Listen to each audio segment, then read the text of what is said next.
તો ગુજરાતમાં કોંગ્રેસે સત્તા પક્ષ પર એસઆઈઆરની કામગીરીમાં મોટા પાયે ગડબડ થઈ હોવાનો ગંભીર આરોપ લગાવ્યો છે। કોંગ્રેસે આક્ષેપ કર્યો છે કે તેમના મજબૂત બૂથોમાં મતદારોના નામ કમી કરવા માટે ફોર્મ નંબર 7નો દુરુપયોગ કરવામાં આવી રહ્યો છે। સત્તા પક્ષના કાર્યકરો દ્વારા અંગ્રેજીમાં ટાઈપ કરેલી વાંધા અરજીઓ આપી સાચા મતદારોને દૂર કરવાનું રાજકીય ષડયંત્ર રચાયું હોવાનો દાવો કરાયો। આ મામલે કોંગ્રેસે ચૂંટણી કમિશનરને મળીને તટસ્થ તપાસ અને જવાબદારો સામે પોલીસ ફરિયાદ કરવાની માગ કરી છે।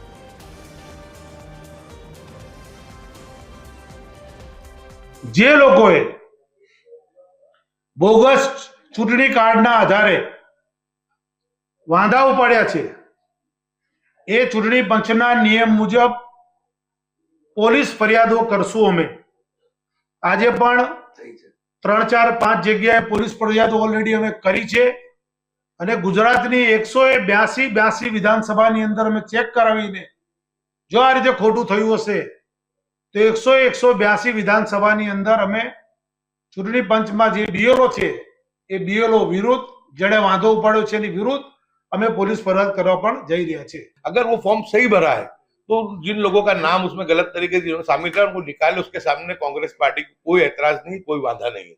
लेकिन जब इलेक्शन कमीशन ने फॉर्म नंबर 7 में ही लिखा है और इलेक्शन कमीशन की वेबसाइट पर भी लिखा हुआ है कि जो भी अगर ये फॉर्म भर रहा है वो फॉर्म नंबर 7 अगर वो गलत माहिती देता है या गलत तरीके से किसी का संवैधानिक अधिकार छीनने की कोशिश करता है तो उसके सामने एफआईआर की जाएगी, उसमें 1 लाख रुपए का दंड और 1 साल की सजा की जोगवाई है।